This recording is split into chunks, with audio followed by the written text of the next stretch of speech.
Hello, good day, everyone. This is the LIP tutorials presented by PUP ASCII, and I will be your instructor for today, Mark Joseph Barshal, and I will be presenting Computer Programming 1. For the course of the tutorials, meron po tayong 5 topics na i-discuss. Una, mag-start tayo sa flowcharts.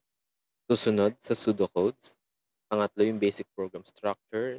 Then, the expressions. At ang panghuli ay ang control structures.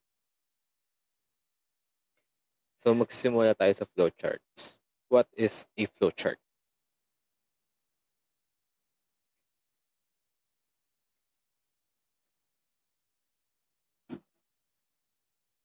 Well, a flowchart is a diagram of the sequence of movements or actions of people or things involved in a complex system or activity.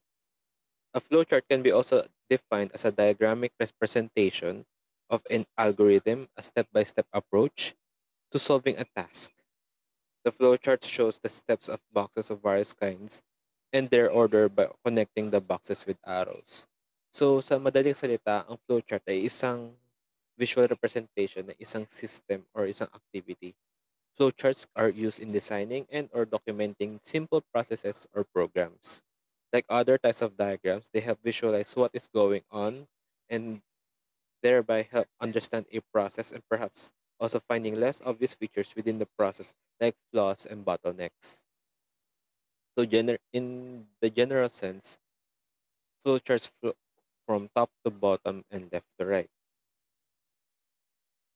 The the American National Standard Institute, or the AANSI, sets the standard for flowcharts and their symbols in the 1960s. The ISO, or the International Organization for Standardization, adopted the ANSI symbols in 1970 and was recently revisited and revised in 1985. So makikita niyo sa screen nyo na merong 9 basic symbols used in flowcharts. These are the standard symbols used in flowchart. Meron mga ibang symbols din pero hindi muna natin isasama ngayon yun doon. Pero you are free to explore kung ano-ano sila. Ang 9 symbols na nakikita nyo ang flow line, terminal, process, decision, annotation, input or output, predefined process, on-page connector, and off-page connector. The flow line arrow with the arrowhead shows the process order of operation. The line coming from one symbol to another, and arrowheads are added if the flow is not the standard top to bottom, left to right.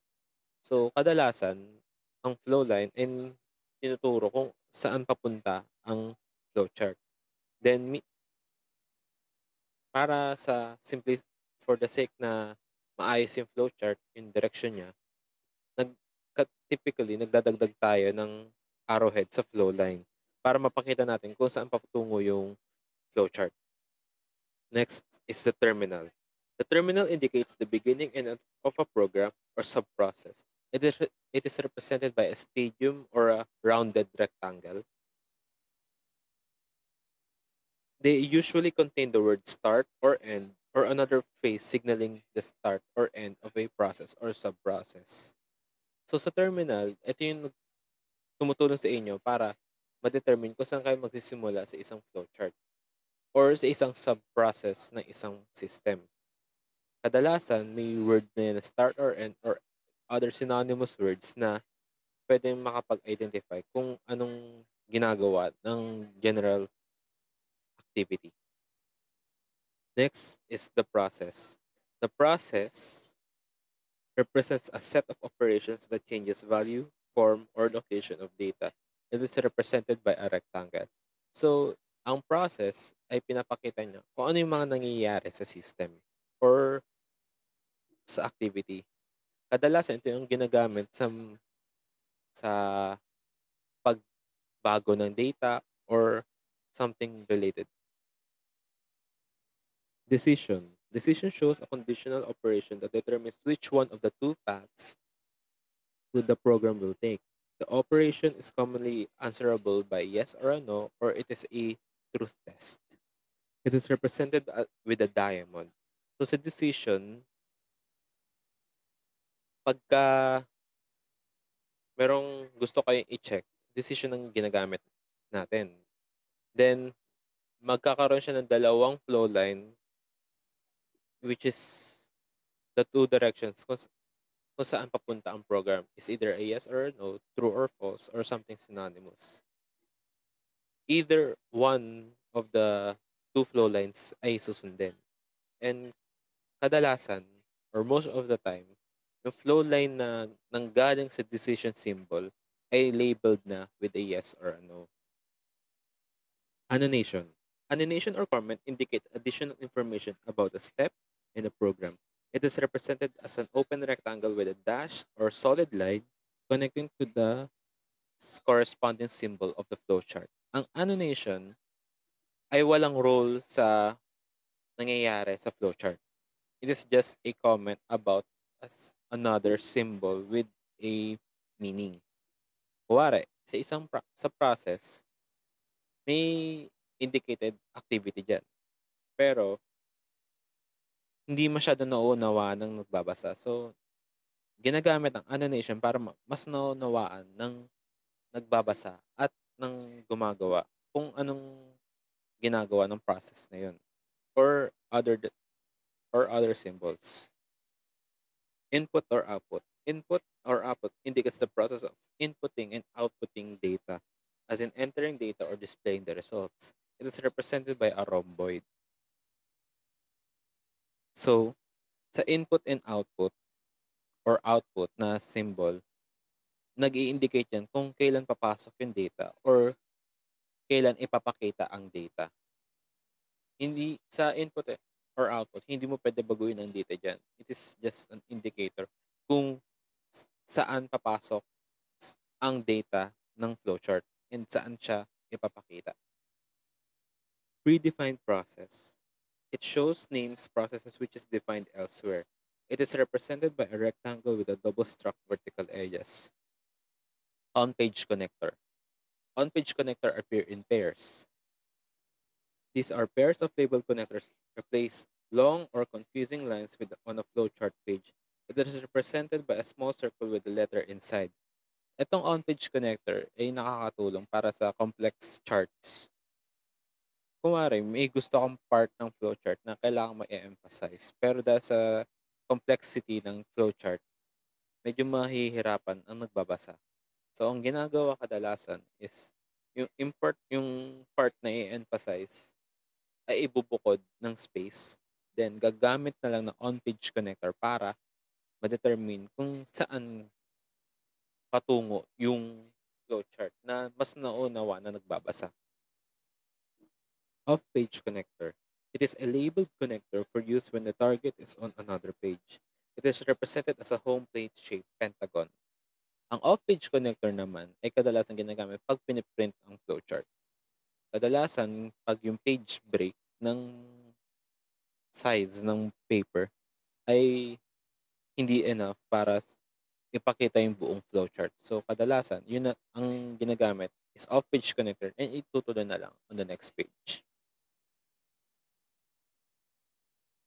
So, gagawa tayo ngayon ng isang flowchart.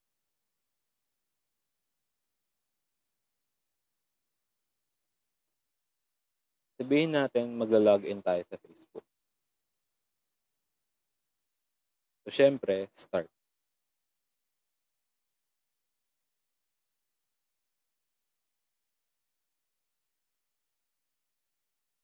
Assuming na yung mga kailangan gawin sa PC tulad ng pagbukas nito, pag-open ng browser ay nagawa na. So, ang gagawin natin, pupunta tayo sa facebook.com.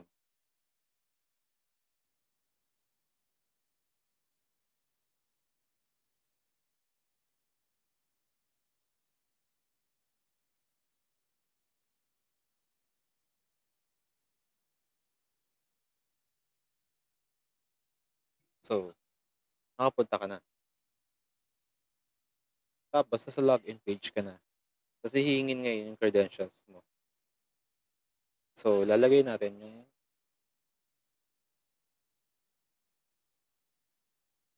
Input credentials.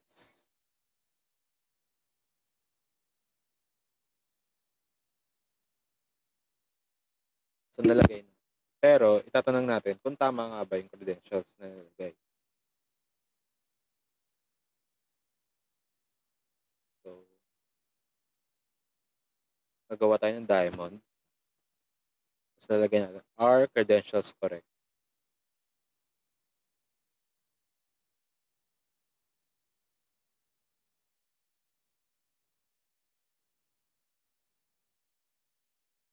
So, meron tayong dalawang diverging flow lines. Is either a yes or a no. Pag yes, nadidirect tayo sa homepage.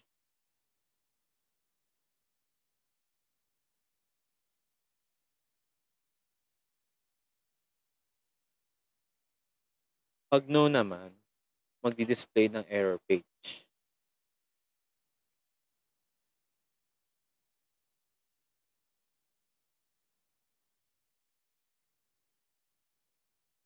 Tapos, i-trigger yung user na maglagay ulit ng tamang credentials. Once na na-direct tayo sa homepage, doon na matatapos yung login process. So, end.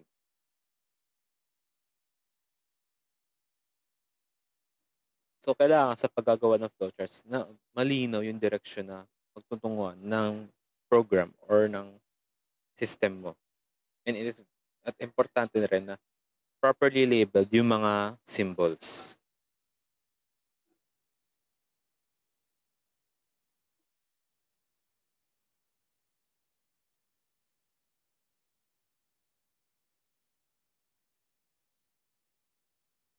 So, magsisimula naman tayo sa pseudocodes. Pseudocodes are notation resembling a simplified programming language used in program design.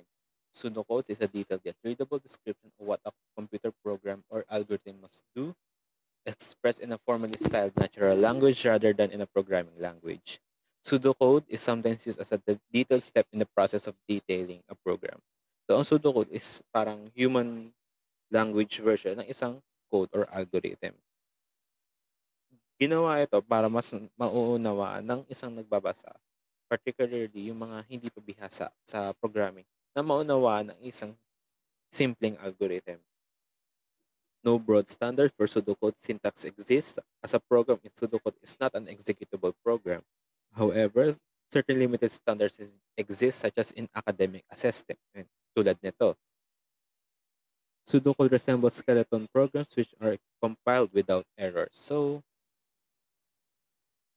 sa paggawa ng pseudocodes, nakakatulong 'to para ma-visualize mo na agad kung ano yung magiging algorithm mo. Kung may ma-encounter ka ba na pagkakamali or not. Kadalasan, 'pag nag-pseudocode ka, mas nauunawaan mo kung about saan yung algorithm mo or yung code mo. So, sa example na nakikita natin, kung 1, magpi-print tayo ng I am case 1. Kung 2, magpi-print tayo ng I am case 2. So, sa pseudocode, kailangan mas nauunawaan ng nagbabasa. Hindi naman kailangan na diretsuhin mo agad sa programming terms. Kailangan ma ma-dumb down mo yung pseudocode para mas nauunawaan ng mas nakakarami. So, magsa-start na ngayon tayo sa C programming. C programming is a general-purpose, procedural, imperative computer programming language. This developed in 1972 by Dennis M. Ritchie at the Bell Telephone Laboratories to develop the Unix operating system. C is the most widely used computer language. It keeps fluctuating at number one scale of popularity along with Java programming, which is also equally popular and most widely used among modern software programmers. C was invented to write an operating system called Unix. C is the successor of B language, which was introduced around in the early 1970s.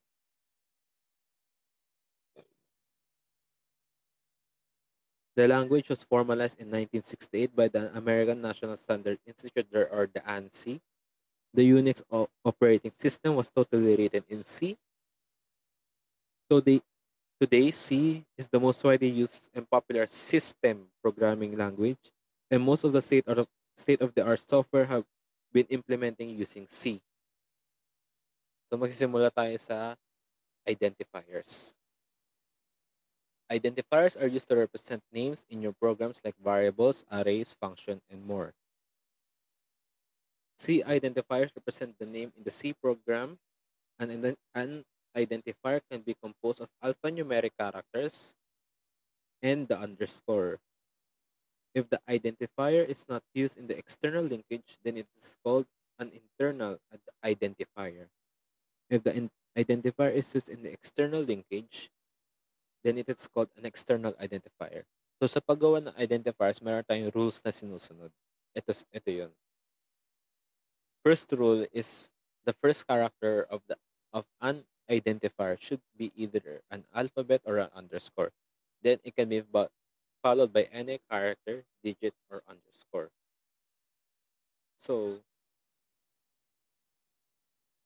ang first character natin lagi ay manggagaling sa English alphabet, yung either uppercase or lowercase, or an underscore. Makikita mo nyo naman sa taas sa valid C identifiers kung ano yung mga tinutukoy natin.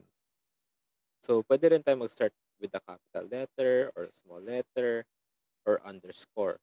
Pero hindi tayo pwede mag-start with a digit. Bakit? Kasi, ang mga compilers, ini-interpret yung integers in their literal sense na wala pang na hubad. Wala pa yung single or double quotation mark. Kasi, once na-quoted siya, it will be treated as a character or a string, hindi an integer type. Then, once na-encounter niya yung number, then may sumunod na character in the compiler sense, hindi an unknown numerical digit kasi ang alam niya lang is 0 to 9. Naiintindihan. Pero may sumunod na character or letter na dapat na naka-quote. So, ayun. Second rule, it should not begin with any numerical digit. Ayun nga. Third rule, in identifiers, both uppercase and lowercase letter are distinct. Therefore, we can say that identifiers are case sensitive. So, sa identifiers, pag nag-declare ako ng capital X at small letter x, magkaiba ang magiging meaning niyan. Pwede yung x pwede is equal to 10, tapos yung small letter x is equal to 20.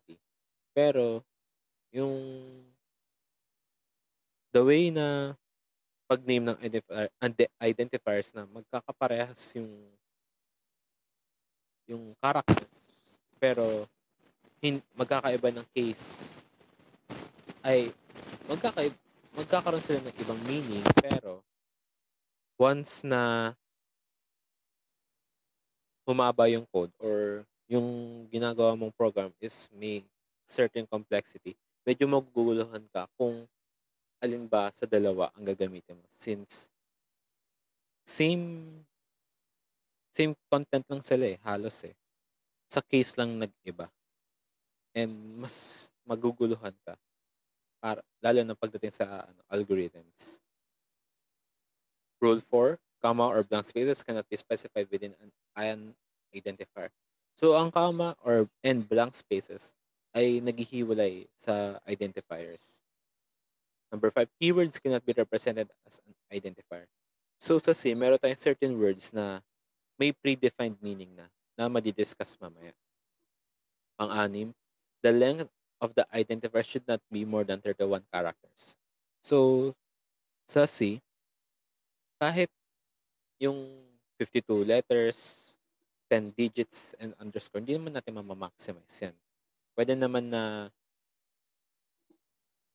at kadalasan, kailangan maikli. Kasi, sa Rule 7, identifier should be written in such a way that is meaningful, short, and easy to read.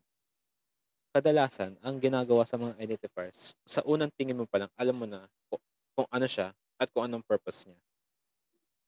Kaya kailangan yung paggagawa mo ng identifiers ay maayos.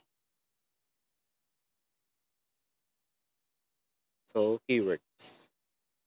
There are some words that are not allowed to be used as identifiers. Keywords are predefined words. So, meron tayong comparison between keywords versus identifiers. So, yung keywords are predefined words, while identifiers are user-defined words. So, kapag nag-install ako ng compiler sa 10 PC, yung keywords nun ng, ay magkakapareho. Pero once na nag-declare ako ng isang variable na magkakaiba sa mga PC na yun, iba-iba ang meaning nun. Kahit magkakapares sila ng identifiers, hindi sila magkakatugma. Pag dineclare ko siya sa mas magkakaibang program. Keywords must be written in a lowercase letter while identifiers can be written in both lowercase and uppercase. So, pag dito, for example, int, int is a keyword. Pero int with a capital I and T, magiging identifier siya. Kasi sa library ng C, yung int with all cases lowered ay may value na, defined na. While yung capital I and T, hindi pa. So, pwede mo siya magamit as identifier. Pangatlo, keywords meaning is predefined in a C compiler while identifiers meaning is not defined in the C compiler. Unless na lang, i-edit mo yung mga header files at gumawa ka ng sarili mong keywords. Keywords are magiging predefined din sa compiler mo. Kahit ikaw pag gumawa niyan. Ang rule of thumb dyan is bago ma-execute yung program, meron ng predefined words. While identifier habang ginagawa mo yung program through variables and identifiers, hindi siya magiging predefined. Ang magiging identifier mo dyan or yung paano mo malalaman kung keyword ba siya or identifier is yung highlight or yung color ng text. At kadalasan, identifiers are colored black sa compilers or a regular text. While keywords ay very distinct yung kulay niya sa mga compilers and text editors. Lastly, keywords does not contain the underscore character, while identifiers can contain the underscore character. So, try natin yung identifier na int ulit.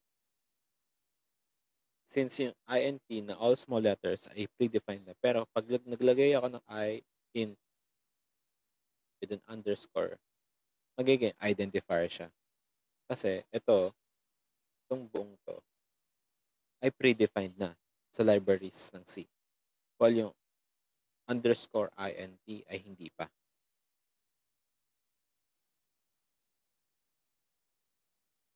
So, sa C, meron tayong 5 basic data types na 4 sa kanila ay arithmetic with 4 modifiers. Ito ang character data type, integer data type, float data type, double data type, and void data type. And meron tayong 4 na modifiers na signed, unsigned, short, and long. So, ano nga ba pinagkakaiba niyan? The character data type.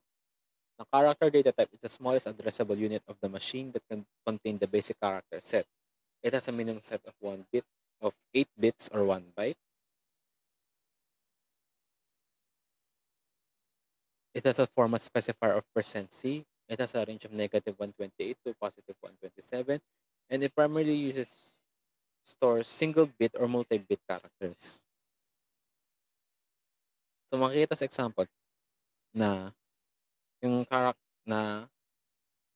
characters as a data type. Ang notable characteristic ng isang character data type ay sa pag-declare niya. Kadalasan, nag-declare tayo ng character data type and nag-assign tayo ng value sa kanila and yung value is single-quoted. Take note yung single quote. Kasi kung gumamit tayo ng double quote, it will be treated as a string type. A single letter, digit, punctuation mark, or control symbol recognized by the computer. It is written in enclosed single quotation mark but literal strings are enclosed in double quotation mark. A character may be assigned an integer value between 128 to 127, while the unsigned character type may be assigned an integer value from 0 to 255. So, dito papasok ang ASCII values. Since meron tayong mga characters na hindi kaya i-represent sa keyboard or any easy way para magawa siya, we use the ASCII values para mapakita yon, such as the not a number or the next line or the tab. So, pakita natin sa isang demonstration. So, sa code natin, meron tayong apat na characters, A, B, C, and D. Character A has a value single-quoted. Character B has an integer value of 66. Character C has a quote of 3. And character D has a 3 in the literal sense. So, pag niron natin yan,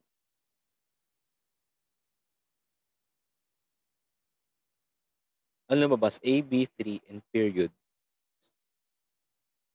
Period. Period. Bakit B ang lumabas, hindi 66? Kung titignan kasi natin, ang ASCII value ng B is 66. Tignan natin. Pakita natin.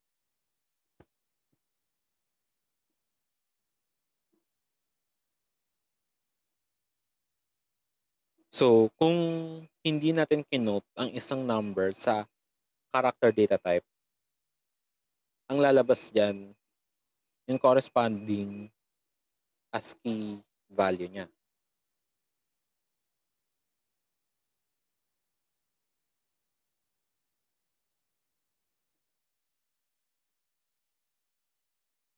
So, sa sense sa kanina, ayan. So, kanina, ang nilagay natin na value ay 66. So, kung titignan natin, 66 is B.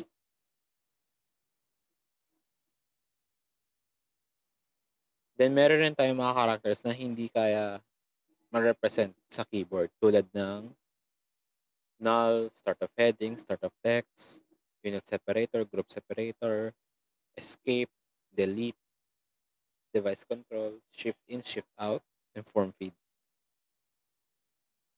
So, meron tayong 127 ASCII values. Kaya, ang range ng character data type ay hanggang 127. Pero sa unsigned, ginagamit yung sa unsigned. Meron ding extended ASCII table na sinasakop niya hanggang 255. Yung unsigned character type. Pero hindi na natin i-explore yun dito.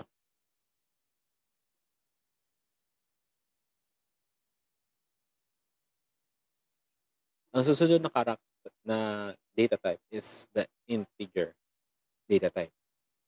Integers hold numeric data that can only be expressed in a ratio to 1. Ano ba ibig sabihin ng ratio to 1? Ang ratio to 1 ay whole number. Kuwari, 10 over 5. Pwede mo siya ma-simplify into 2 over 1 or 2. Kailangan whole number yung nasa data type. Kahit maglagay ka ng decimal or fractional component sa integer data type, ang lalabas pa rin dyan ay whole number. So, ang int data type may minimum size of 16 bits or 2 bytes. Meron sa format specifier of D or I. May range siya from negative 32,768 to 32,767. And ang primary use niya is to store integers or ratios that can be simplified to x is to 1. So, meron tayong variations ng int. Meron tayong short int, long int, and unsigned int. So, ang short int ay same lang sa int na type. Pero ang long int naman ay ginagamit para sa larger numbers na hindi pasok sa range. Ang range niya is from 2 to negative 2 to the power of negative of 31 to positive 2 to the power of 31 minus 1. Bakit may minus 1? Kasi dahil sa 0, ang range ng isang ng data type ay 2 times 2 to the power of n. Pag sinama yung signs or kahit sa sign lang, unsigned or unsigned, kasama yung 0 kasi yung 0 is quantity pa din. Kahit wala siyang value or 0 yung value niya, counted as quantity pa din. Kaya mag-start lagi tayo sa 0 pag unsigned. Then pag nag-signed na, kasama pa rin siya. Kaya nagkakaroon ng minus 1 sa range.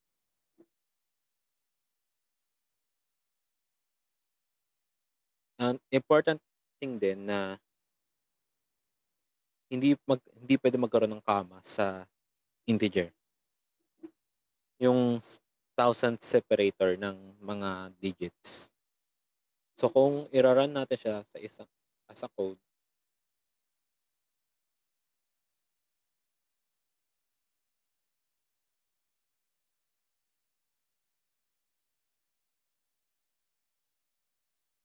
so meron tayong tatlong integers na naka-declare.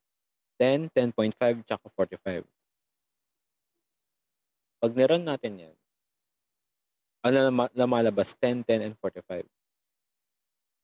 Bakit 10 lang sa pangalawang integer? Kahit anong integer na ilagay natin dyan, may fraction man o wala, ang kukunin niya lang is yung whole number part. If floor niya or rounded down to the nearest whole number below. Kahit 10.99 yung ilalagay natin, 10.999999, kahit gaano pa siya kalapit sa 11, ang kukunin ng compiler is yung whole number part, which is 10.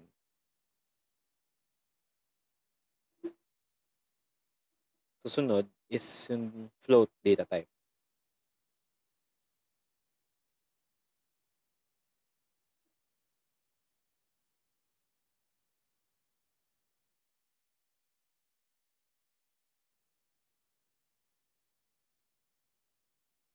Float carries any real number, rational, irrational, etc. with single precision. So, malalaman nyo yung single precision mamaya. So, ang float data type, merong 32 bits or 4 bytes. May format specifier na F. Tapos meron siyang single precision na 23 mantisa digits plus 1 hidden bit. That equates to logarithm of 2 to the power of 24 divided by logarithm of 10 na magre-result sa 7.22 digits. At ang sinistore niya is any real number. Kahit whole number, is-store niya as a real number. Kasi ang integer is a subset of a real number. It may consist of an optional sign, positive or negative, followed by one or more digits, a decimal point, and one or more digits. So, sa mga integer float and mamaya sa double, pwede ka maglagay ng sign sa kahit positive pa yung number, pwede mo lagyan ng positive symbol. And it can include an optional exponent ranging for 3.4 times 10 to the power of negative 38 to 3.4 times 10 to the power of 38.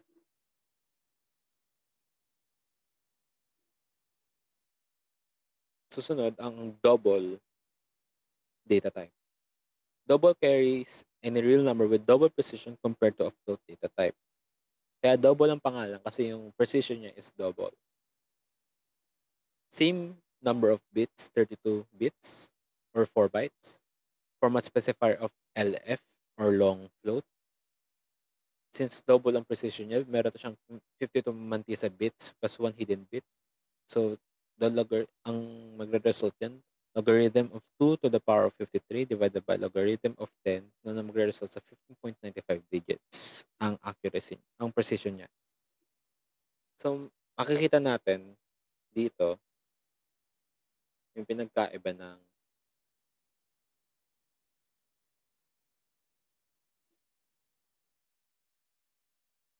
float and double.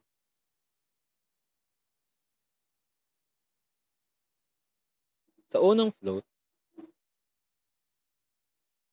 10.5. So, ang nilabas niya 10.5 followed by 50. In default, pag wala pang format specifier ang float or double, maglalabas siya ng 6 decimal places up to the million. Sa float B, meron tayong expression na 70 divided by 3. Sa double naman, ganun din. Pero pag titignan natin dito sa compiler, magkaiba yung resulta.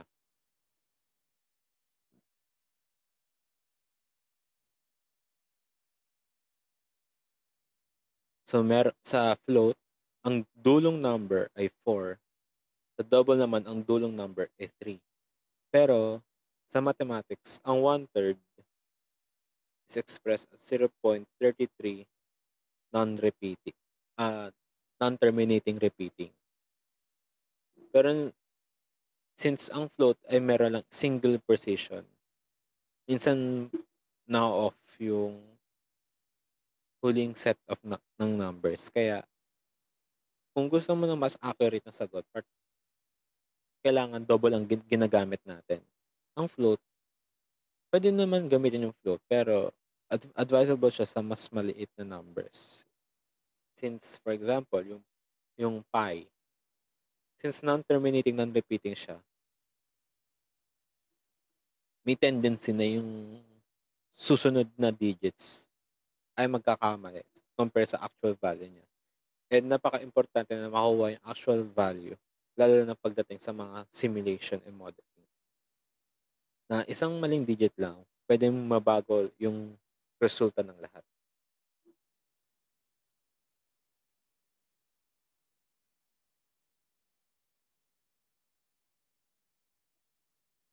Susunod ang void data type.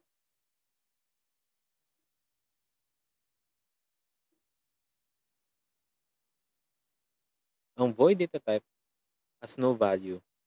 May pinagkaiba siya sa zero or not number value or a null value. Ibang-iba siya sa values na yun.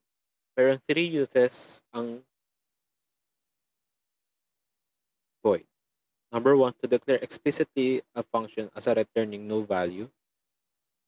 Two, to declare explicitly a function having no parameters. And three, to create a generic pointer. So yun lang yung use ng void data type.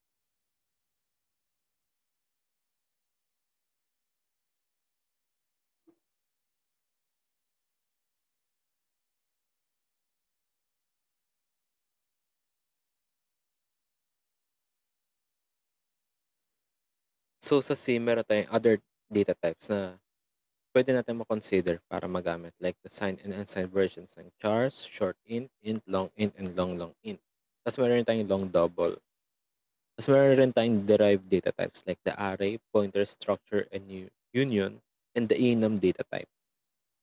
Yung array, pointers, structure, and union is ay madidiscuss sa susunod na term. Yung array, madidiscuss sa final term nyo. And yung pointers, structure, union, and enum ay madidiscuss computer programming 2 sa second semester. I-leave lang muna natin dyan.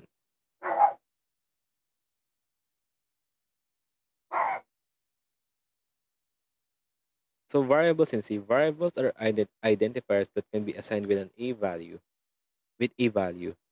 Can be composed of alphanumeric and underscore characters. For definition without an initializer, variables with static storage duration are implicitly initialized with null, all bytes having the value 0.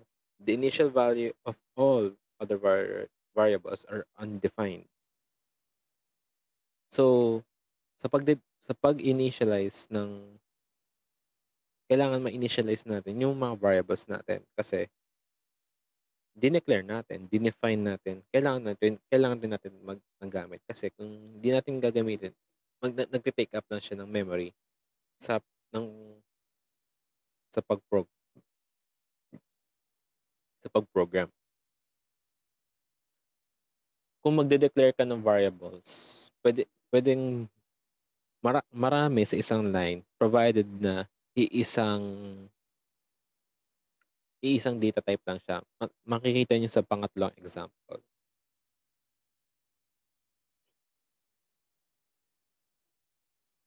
At sa pang-unang example, pwede tayong mag-declare ng ganyan. Hindi, hindi. Int x equals to 0, comma, y is equal to 1, comma, z is equal to 2, semicolon. Pagkatapos mo mag-declare and initialize ng variable, kailangan mo mag-terminate sa semicolon.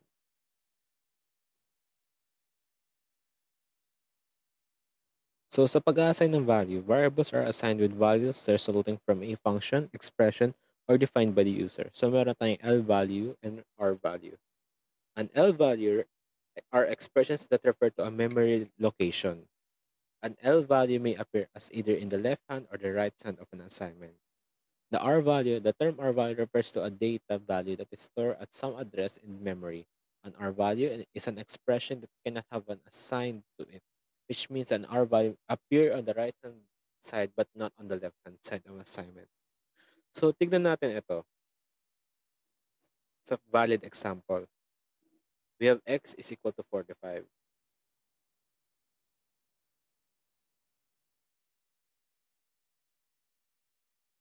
X yung ay yung L value natin. Kasi we are referring to a memory location, which is the integer x. Then nag-assign tayo ng value which is 45. Now sa pangalawang example, pareho silang in technicality, pareho silang L values. Pero alin ba dyan yung tinuturing nating R value? Yung Y, by default, siya ang left L value. Kasi siya yung nasa left hand side. Tapos yung X, kahit nagre-refer pa rin siya sa memory location, ang kinukuha naman niya is yung data from that memory location. Kaya we are assigning the value of x to y. Pwede rin magbaliktad yan. X is equal to y. Bakit? Kasi pareho naman silang nagre-refer sa memory location. Nag-interchange lang sa pag-assign ng value. Since ang R value kasi is required to be on the right hand side of the assignment operator. By default, siya ang pinagkukuhanan ng value. So, sa pangatlong line, z is equal to x plus y. Z, x, and y are L-value expressions. Pero, yung kabuuan ng right hand, ng right side ng assignment operator na equal is an R value. Kasi, kinukuha natin yung data from the memory location ng L values na to, which is 45 and 45. Kaya the we are assigning the sum of x and y to the to the variable z. So x meron tayong 45, y 45, and sa Z sa 90. So makikita natin sa invalid example ang hindi dapat pwede gawin. Tulad ng ito, 45 is a constant. It is a data. Hindi siya pwede na sa left hand side. Ganun rin dito, ganun rin dito. The same goes through sa ganitong manner. X plus Y is equal to Z. Kasi yung kabuuan nito will be generating data. And yung Z, kahit allowed siya sa right-hand side, kanina natin siya ina-assign. For example, 45, 45 pa rin. 90 is equal to Z. Kanina natin ina-assign si Z sa 90. Hindi pwede yun. And take note, yung Z dito is counted as an identifier. Hindi siya character or something else. It is assigned as a identifier. Kaya hindi siya valid na data.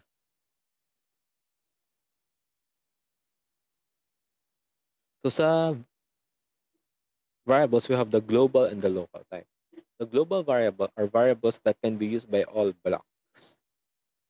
Kahit anong grouping ng statement ay pwede. And the global variable cannot have the same name within the code with different values.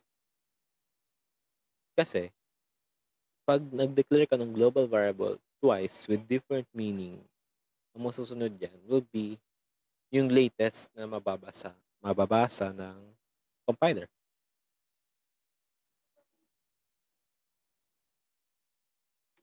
Variables that are declared inside a function or a block are called local variables.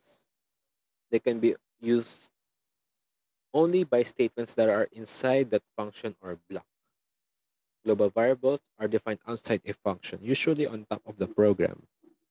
Global variables hold their values throughout the lifetime of the program and they can be accessed inside any of the functions defined for the program. A global variable can be accessed by any function that is a global variable is available for use throughout the entire program after its declaration. The following program shows how global variables are used in a program. So, tignan natin itong code na to. We have a global variable A with a value of 20.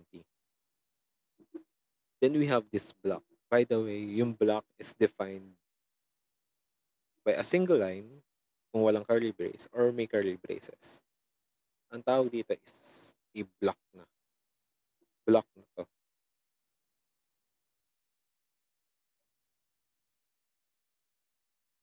So, sa loob ng block na yan, nag-declare pa tayo ng int A na magkaiba ng value. Int B is equal to 20, int C is equal to A plus B. So, yung value ng A sa main will be 10. Stated dito, local variables override the global variable. So, kahit may global variable ka dito, pero may local variable ka din dito with the same identifier name, ang susundin niya yung nasa local block. Pero pag nilagay natin yung printf dito sa labas ng block, %d A, ang lalabas dyan is 20. Bakit? Since outside the block na siya, kumaga, nasa labas ng bahay, hindi niya nare-recognize yung override sa loob. Pero may natatawag pa din, which is int A is equal to 20.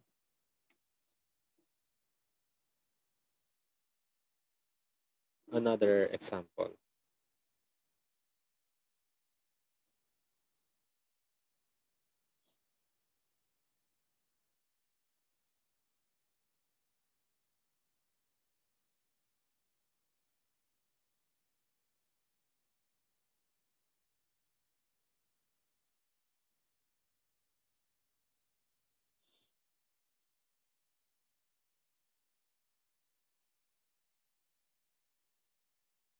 Oh, wala.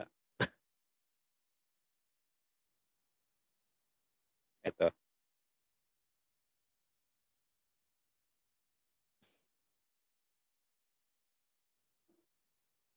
Hindi, iba na to eh.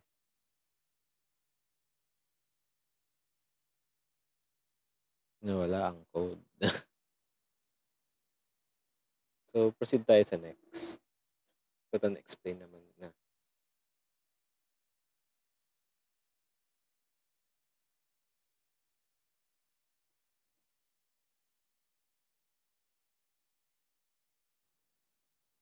So, we have the constants. Constants are fixed values that the program may not alter during its execution. They are also called literals. The define directive allows the definition of macros within the source code. These macro definitions allow the constant values to be declared for use throughout the code or the lifetime of the code. The qualifier const can be applied to the declaration of any variable to specify that its value will not be changed, which depends upon the const variables are stored. We may change the value if the const variable by using a pointer. So, sa nakikita niyo sa screen natin, meron tayong 7 constants declared in 2 ways. Yung una, using the define directive. And yung pangalawa naman, using the const qualifier. So, ang pinagkaiba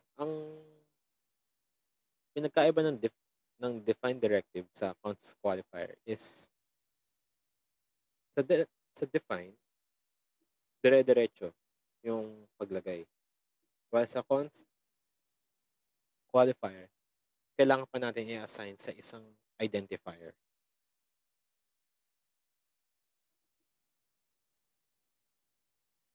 And particularly sa string constants, sa const qualifier, kung ilan yung characters ng string mo, kailangan mo i-square brackets yung number of characters sa isang string constant. While sa define, kahit yung simple identifier lang, then the string constant na. So, pakita natin.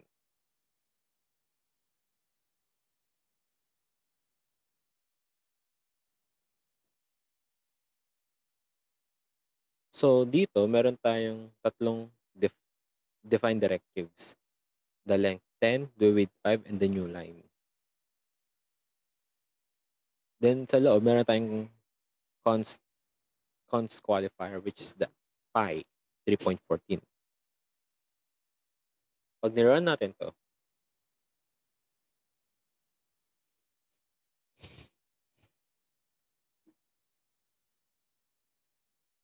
makikita natin yung function ng constants, which is very useful pag repetitive yung value na hindi naman kailangang baguhin. Itong new line na to, makikita mo to pag highlight natin. Yung, ayan. Pag naglagay pa ako ng isa dito na gamit naman yung pi, execute, ayan. Makikita mo yung new line.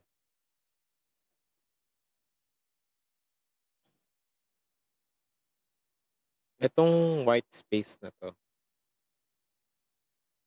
ayan, ay yung empty space na yan, yan yung palatandaan na may new line na generate sa compiler.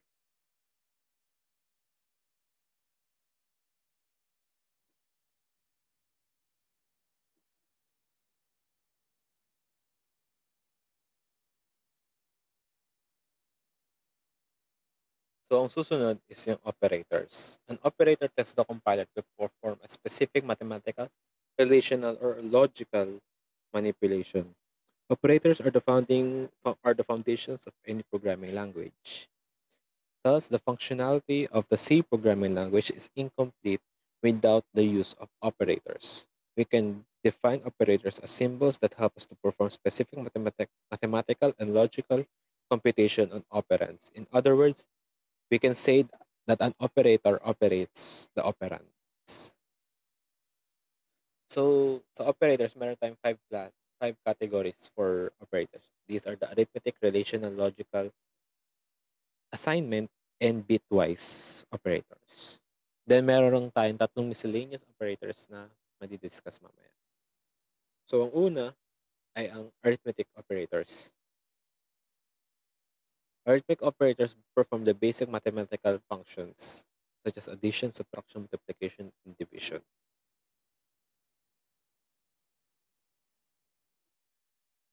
So, makikita sa table sa screen na paano nga paano nagbe-behave yung 7 arithmetic operators. Yung unang apat is self-explanatory. They are the MDAS. Yung panglima, the modulo, ang ibig sabihin niyan, in the table sense, remainder when A is divided by B. So, ang kinukuha ng modulo is yung remainder or yung hindi niya kaya ma-divide. Sa division naman, since ang nakadeclare ay integer, 1 lang ang sagot, hindi 1.5.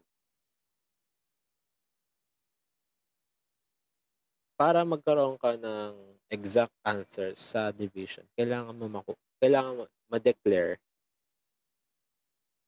yung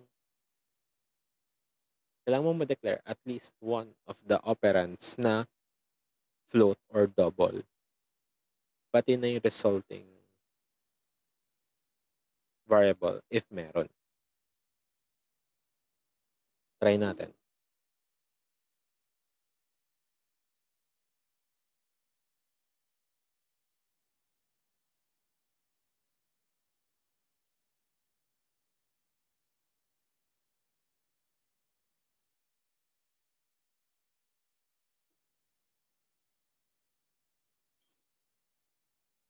So, andito yung 5 operators. Ay, yung pitong arithmetic operators. So, meron tayong A value of 9, B value of 4, and C with as the answer variable. So, yung addition, subtraction, multiplication, self-explanatory. Habang sa division, may pagkakaiba. 2 lang ang sagot, hindi 2.25. Kasi, yung A natin is declared, A and B natin is declared as a float, integer. Paano ko yung format niya?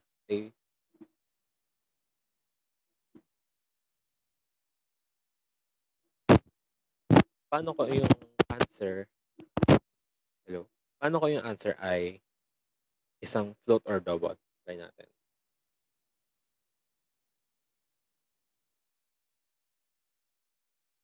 Pag yung answer variable ay naka-declare as a float or double, pero yung operands mo ay naka-declare as integers, kahit may fractional component siya, ang lalabas pa rin ay yung whole number, pero may leading zeros lang. Kasi, ang ginagawa dyan, i-compute niya muna yung A and B. Since pareho naman silang integers, integral division ang gagawin dyan. So, 9 divided by 4 is 2. Tapos, i-assign niya sa C na float. Since 2 yung sagot, 2 ang lumabas. Para mapakita na mapakita yung 2.25, kailangan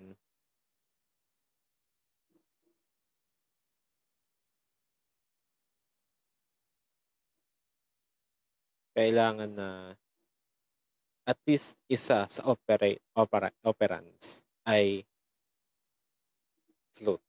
Float or double type. Oops.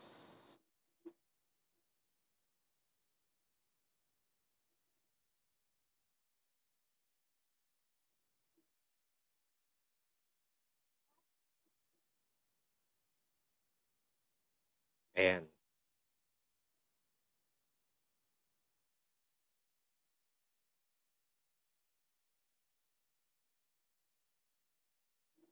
Wait. F, F, F, F, F. Ayan. Ngayon, napapakita natin na 2.25 yung sagot sa division for the float and the double type.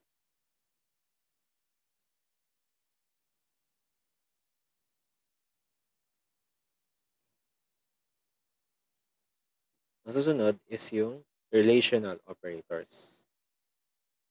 Assignment operators rather. Assignment operators are used to assign value to a variable. So, the standard is the equals. The single equals. Ina-assign niya. Tapos meron rin tayong 5 assignment operators na may conjunction sa arithmetic operators. Now, titignan yung table. A plus equals B. Ano mag-meaning yan? So, yung A is equal to A plus B. Paano yun? Equal siya sa sarili niya kahit dinagdagan mo. Ganito. Int A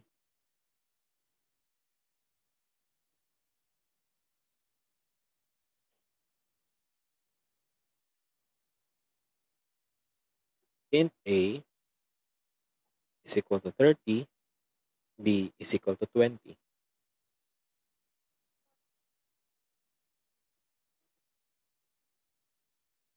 A is equal to A plus B.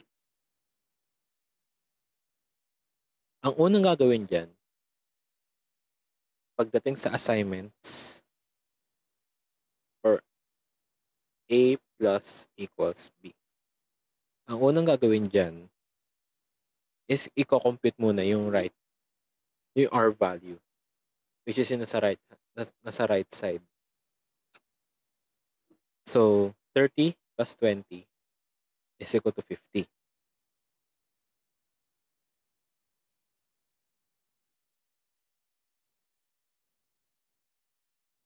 Dahil may value ka na, ang gagawin niya naman ngayon is i-assign niya ngayon yung 50 na yun sa A. So, yung 30 mo mapapalitan ng 50. So, pagdating dito sa mga shorthand assignment operators, binabago niya yung left variable ng value. Depending kung ano man yung operator nakalagay dyan, babaguhin niya in association with the second variable.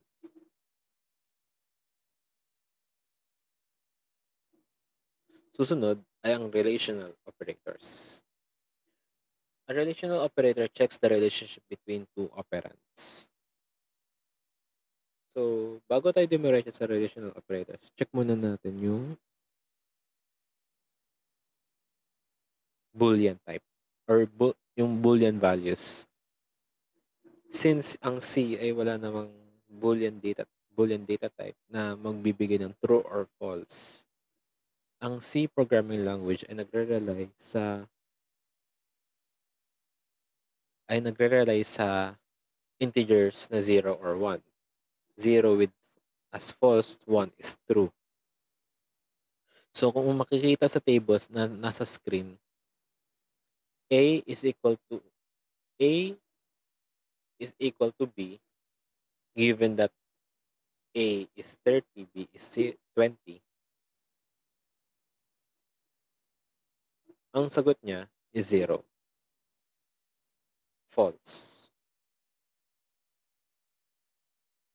30 is greater than 20. True. 30 less than 20. False. 30 is not equal to 20. True. 30 is greater than or equal to 20. True. 30 is less than or equal to 20. False. Sa C, wala namang, hindi niya naman ibibigay false, true, false, true. Pag pinrint mo siya as is, yung boolean value niya, ang lalabas is 0 or 1. Tignan natin.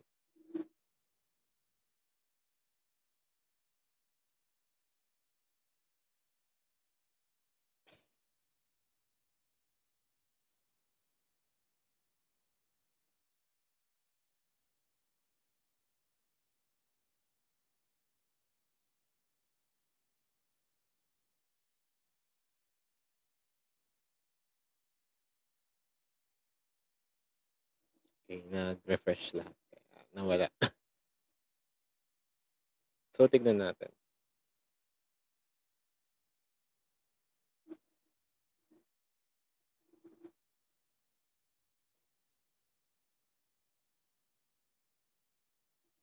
So, given yung printf,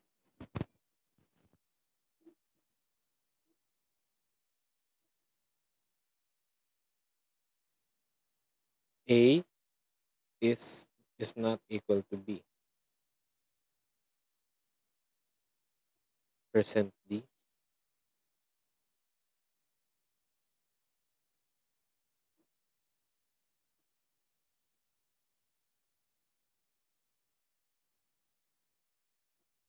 A is not equal to B. Ayan. A is not equal to B.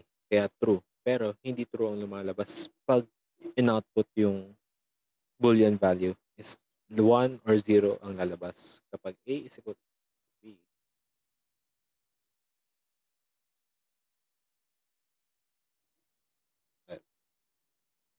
0 yung lalabas.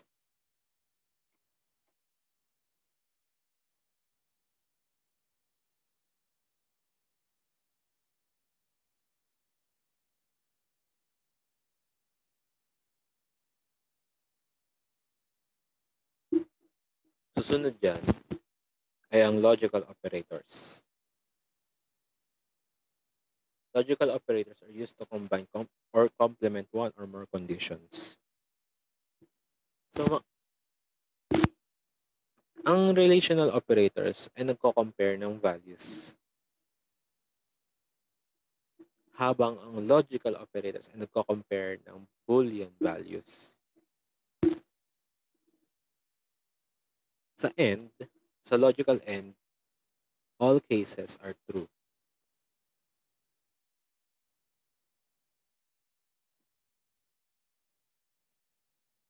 Sa logical OR naman, one case is true. At least one ang tama. Sa logical NOT naman, inverts the case.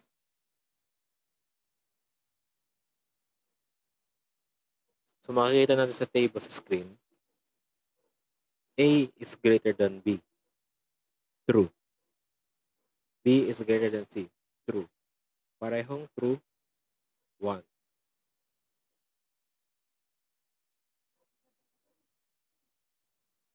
Sa pangalawang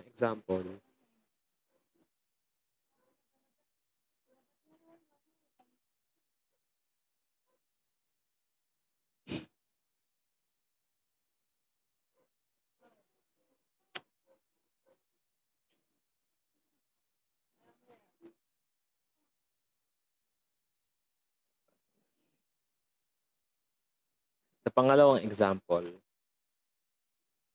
or naman, A is less than C. False. 0. B is less than C. False, 0. Dahil both cases ay false. False yung final answer. The third case,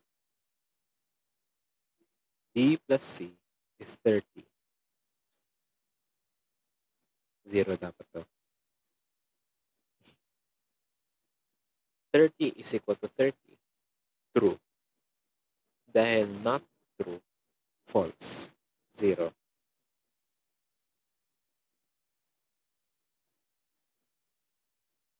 Ang susunod yan ay ang bitwise operators. The bitwise operators is used to perform bit-level operations on the operands. Since ito nagre-require ng knowledge about the bit level operations, hindi natin i-expand deeper. The bitwise operators is used to perform bit-level operations on the operands. The operators are first converted to bit level and then the calculation is performed on the operands.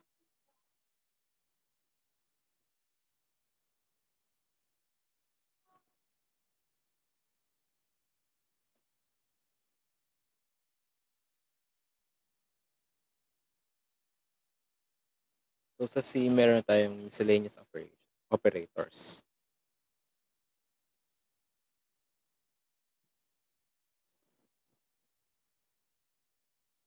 Ito yung comma, size of, and ternary operators. So yung comma operator, represented by the token comma, is the binary operator that evaluates its first operand and discards the result. And it then evaluates the second operand and returns the value and type of the operator, of the expression. The size of operator, nire-return niya lang yung size ng data type. Size of int, size of char, size of byte, size of float, size of double. The ternary operator checks the condition, the expression. And kung yung expression ay true, binibigay niya yung first value, which is ito. Then kung false, ito naman i-output niya. So, yung operators follow specific precedence. The associativity of an operator is the property that determines how operators of the same precedence are grouped in the absence of the parenthesis. So, makikita sa screen yung category ng yung precedence ng operators. Ang order niya, top, yung priority,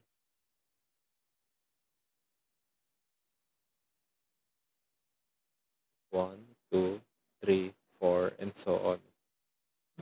Pababa siya. Ay, pagdating sa expression ng pagdating sa pag-evaluate ng expression, ang nasusundan, una ay yung postfix. Susunod yung unary, multiplicative, additive, hanggang pababa. Tapos ang associativity, paano kung walang parenthesis? So, ang sinusundan dyan is halos lahat is left to right with the exception of the unary type, the conditional, or yung ternary operator, and the assignment operator. Yan, dyan, sa right nagsisimula yung pag-evaluate in the absence of the parenthesis.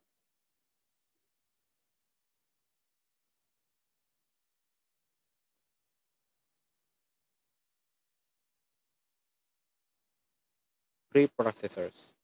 Preprocessors provide the ability for the inclusion of header files, macro expansions, conditional compilation, and more.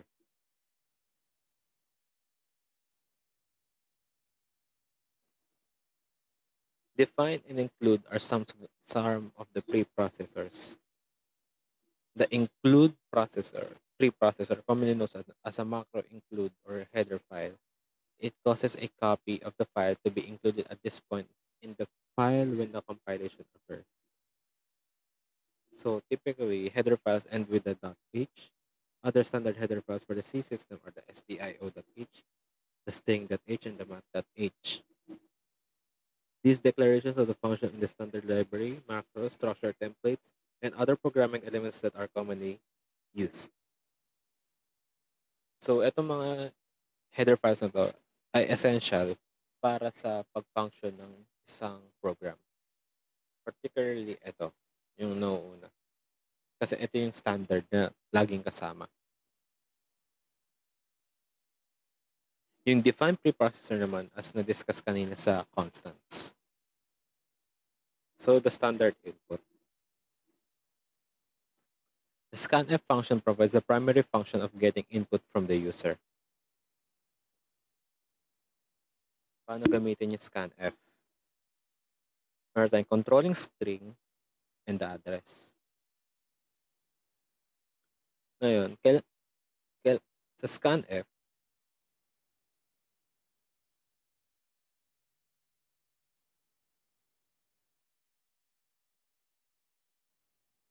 kailangan yung assigning variable na may ampersand.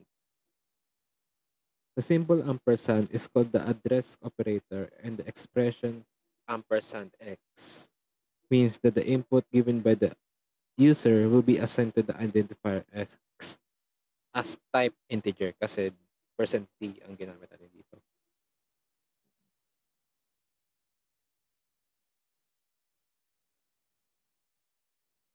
For the standard output, printf function provides the primary function of giving the output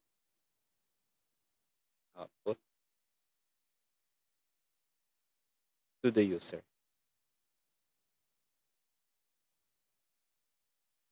So, ang printf, meron tayong conversion specification and the variable. Variables are separated by a comma. So, pwedeng marami dyan. Printf, text, specificator, d, %d, d, closing quote, comma. Tapos, kung ilan yung variable, yung ilan yung specifications mo, kailangan ma-meet niya yung dami. Kailangan pantay. So, X, Y, Z. So, meron rin tayong escaping sequence. An escaping sequence is a sequence of characters that does not represent itself when used inside the character or string literal, but is translated to another character or sequence of characters that may be difficult or impossible to represent directly. Itong mga escaping sequence na to ay nakakatulong para magkaroon ng order yung printf nyo. For example, ito, \n, gumagawa ng new line or line feed. \e, escape character. \t, horizontal tab. Yung extra spaces na tinatawag natin. Meron ding important specifiers for printf. So, tulad ng ito. Tulad ng itong example. Print one position after the decimal. So, one position after decimal is 10.3. Kailangan natin makuha yung first decimal place. Kaya ang gagawin natin, percent decimal point 1F. So, ang output niya is 10.3. Kung 2 naman, 0.2. Kung gusto mo na magkaroon ng extra space before or after ng number, maglagay ka lang ng number after ng percent sign. So, dito, 8. So, 1, 2, 3, 4, 5 ang width ng number. Tapos maglalagay siya ng additional 3 spaces.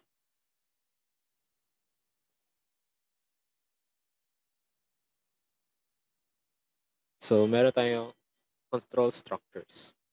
Control structures are just a way to specify flow of control in programs. Any algorithm or program can be more clear and understood if they use self-contained modules called as logic or control structures. It is basically analyzes and chooses in which the direction a program flows based on certain parameters or conditions. Meron tayong tatlong control structures. The sequential, the selection, and the iteration logic. Pero dito, isasama lang natin yung selection and iteration logic.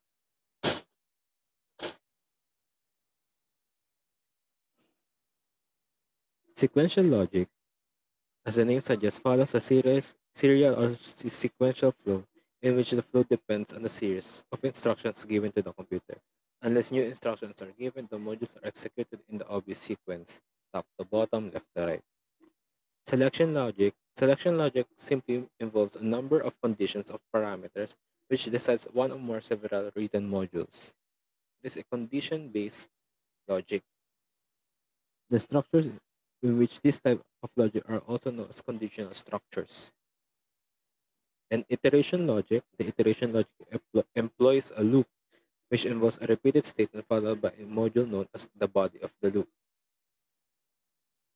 So, ang una natin titignan is yung Boolean values. Since ito yung controlling mechanism dito sa selection and iteration logic.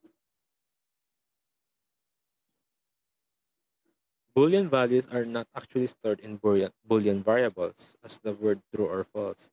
Instead, they are stored as integers. True becomes the integer 1 and false becomes the integer 0. Similarly, when Boolean values are evaluated, they don't actually evaluate to true or false. They evaluate to the integer 0 or 1. Because Booleans are actually stored integers, they are considered as integer type. In any context where an integer can be converted to a boolean, the integer 0 is converted to false, and any other integer besides 0 is converted to true. So makikita sa screen, lahat ng non-zero ay true, habang yung 0 ay false. Dito sa relational and logical operators, in default, 1 or 0 ang nilalabas niyan.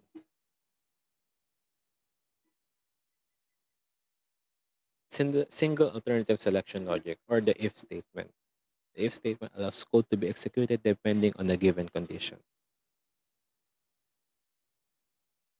So, ito ang main structure ng if statement.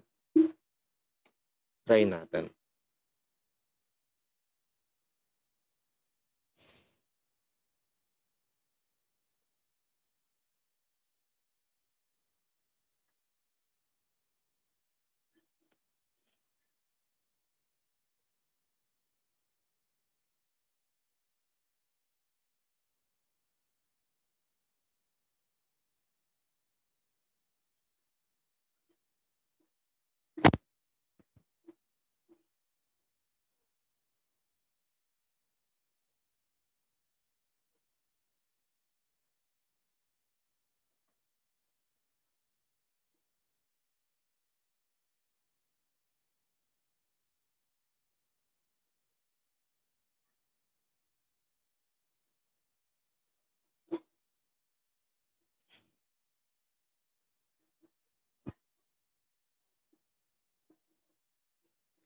So, sa example na code,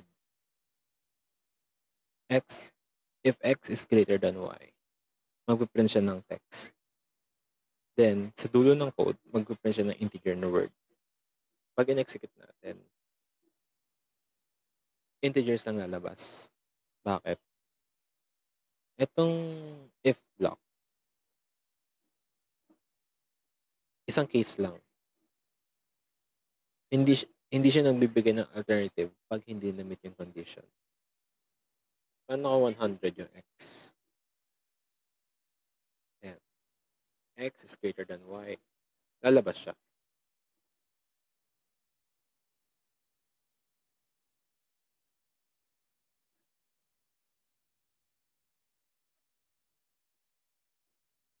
Susunod naman ang double alternative selection logic or yung if-else statement. The if-else statement allows code to be executed depending on the given condition and gives an alternative option. So, ganyan ang structure ng if-else statement. Kung babalik tayo sa code,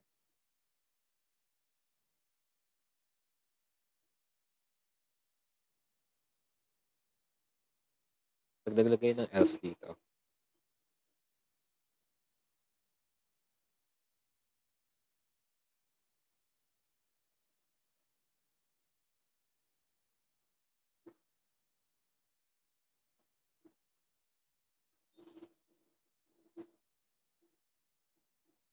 backslash n.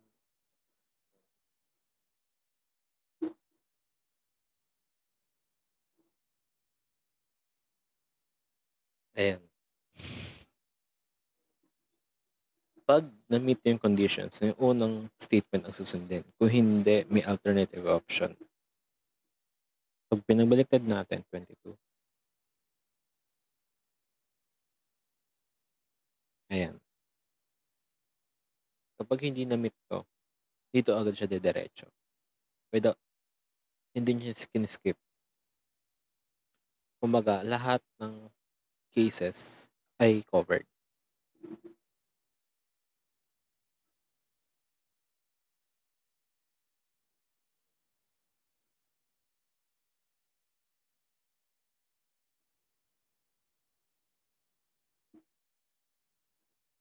Susunod yung multiple alternative selection logic. C has two options in providing selection logic with the case-to-case basis.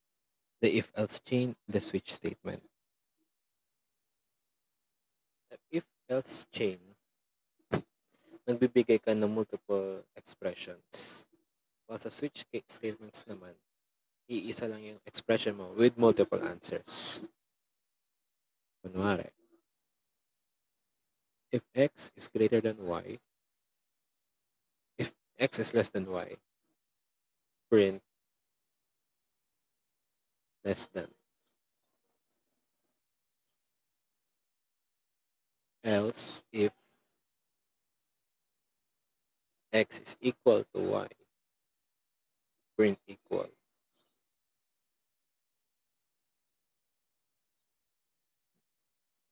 Else, print greater than.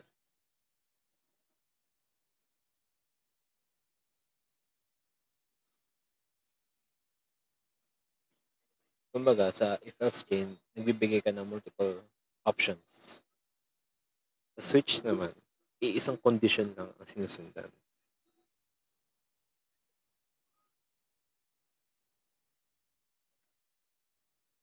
Kuwari,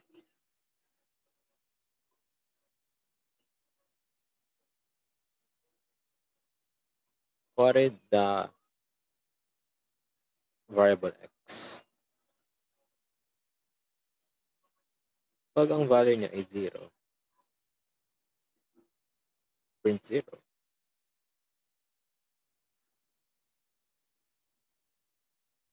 Case 1, print positive.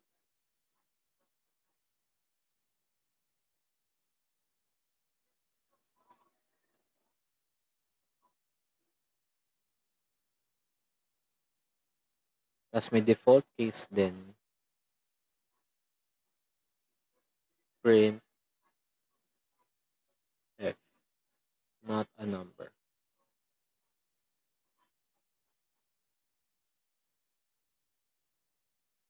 So sa if-else chain, nag-check siya ng multiple expressions with a true or false answer. Habang sa switch statement naman, nag-check lang siya ng isang expression pero may variety na answers. Not limited to 2. Tapos may default case din. Ano ba pinagkaiba ng if and else versus sa switch case? By definition, ang if-else, dalawa lang, if or else. The switch is case-to-case. Sa if-else, multiple expression, equality and logical expressions. In the switch case, Single condition lang. Equality ang tinitignan. Single integer object or string object. Sa evaluation ng if or else, all data types na mag-result into a Boolean value after evaluation. Sa switch naman, integer or character constant. Integer or character lang ang kino-compare against. Then, constant yung kailangan.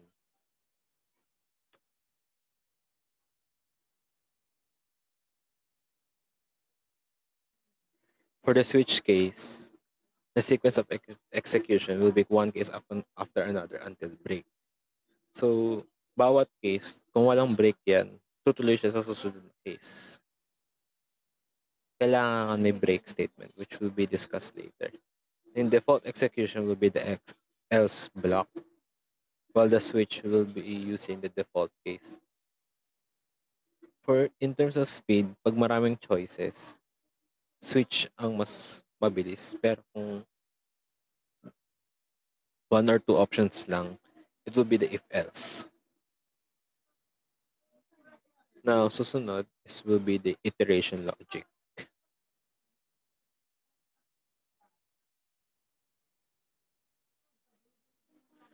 The iteration logic employs a loop which involves a repeat statement followed by a module. If the code inside the block, inside the block is only one line, di na kailangan ng braces. So, sa iterative logic, merong dalawa. Merong counter control tsaka sentinel control. Counter control, the counter controlled loops have the number of iterations known before the loop begins.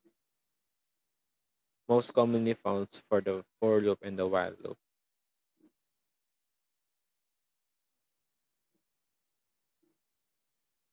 For the for loop,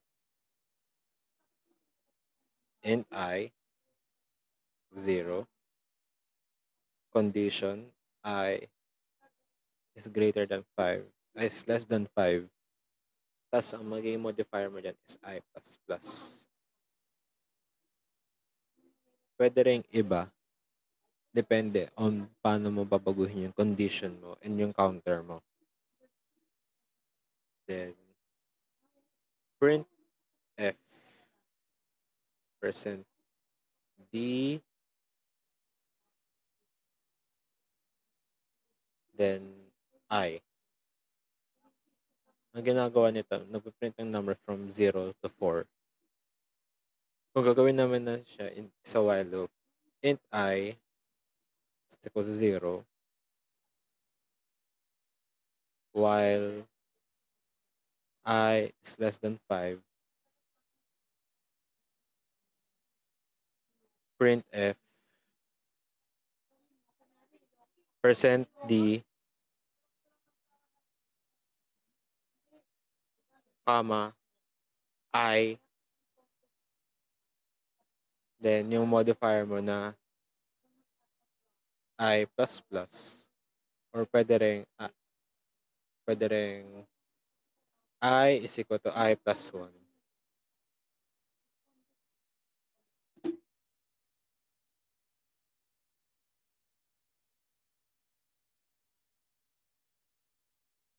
A sentinel controlled loop have the number of iterations unknown before the loop even begins. So, commonly found din sa while loop at sa do while loop.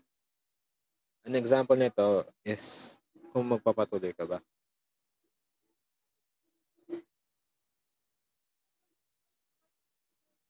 Do.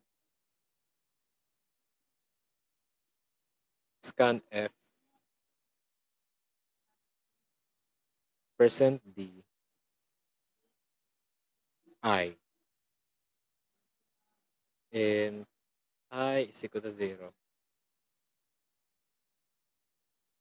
Printf %d I. While I is less than is greater than or equal to 0, ang ginagawa ng code na to ay hihingi ng number sa inyo, tapos i-print niya. Tapos, kung yung nabigay mo number before ay greater than 0 or positive number, magpapatuloy yung loop. Pero kung hindi, titigil yung loop. Now, may break and continue tayo. Break and continue statements are used to either terminate or skip an iteration. So, makikita sa diagram sa screen, pag nag-break yung, pag nag-declare tayo ng break, automatic lalabas siya sa pinaka susunod na loop.